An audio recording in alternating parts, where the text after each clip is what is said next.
كل سنه وانت طيب يا رز. النهارده الوقفه وبكره العيد. كل سنة وانت طيب يا عاطف. ايه ناوي على ايه بقى النهارده ان شاء الله؟ اخو وخليفة طبعا. حتى انت يا رز خارج، امال مين اللي هيقعد في البيت؟ انا مالي. على رايك. المهم نفسك في ايه السنه دي يا رز؟ نفسي الناس تعمل لايك وصيام. اعملوا له لايك واشتراك عشان ما يزعلش. تسلم ايدك يا ام عاطف والله على الاكله الحلوه ديت.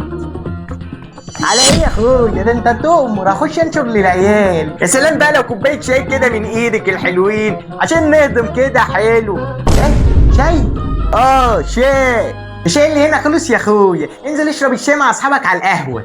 يعني ايه الشاي خلص؟ ولما خلص ما جبتيش ليه؟ مش عارفه اني بحب اشرب شاي بعد الاكل اوليه؟ وانت هلكت وشك ليه يا اخويا؟ ما فيش شكرانيه على اي حاجه بعملها؟ شكرانيه ايه اوليه؟ بقول لك فين الشاي؟ يا رز هو في حد بيزعق بره؟ شكل ابوك وامك. يا نهار مش فايت، انا عارف ان الخروجه ده هتبوظ. يلا بينا نشوف ايه. يلا بينا. وديني اللي انا سايبه لكم البيت وماشيه.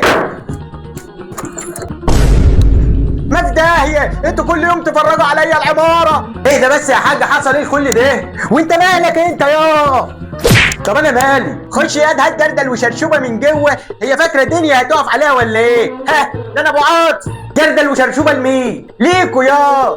ايوه يا عاطف. اسكت انت بس دلوقتي، احنا خارجين يا حاج. خارجين فين يا؟ امال مين هيمسح ويكنس الشقه دي؟ ده بكره العيد وامك سابتنا ومشيت يا ابني. يعني انت تعملها وتيجي على دماغنا؟ قلت يلا يا حاضر. يعني لازم اوريك العين الحمراء.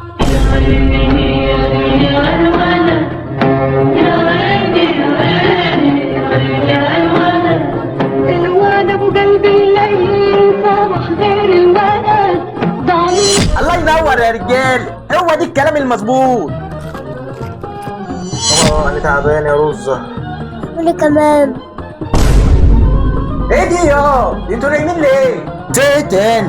قوموا جهزوا المحشي والبشاميل عشان نفطر بيهم. بكره اول يوم العيد، كل سنه وانتم طيبين. لا انا مش هتكلم، رد انت بقى. اعملوا لايك وشير ويلا بينا.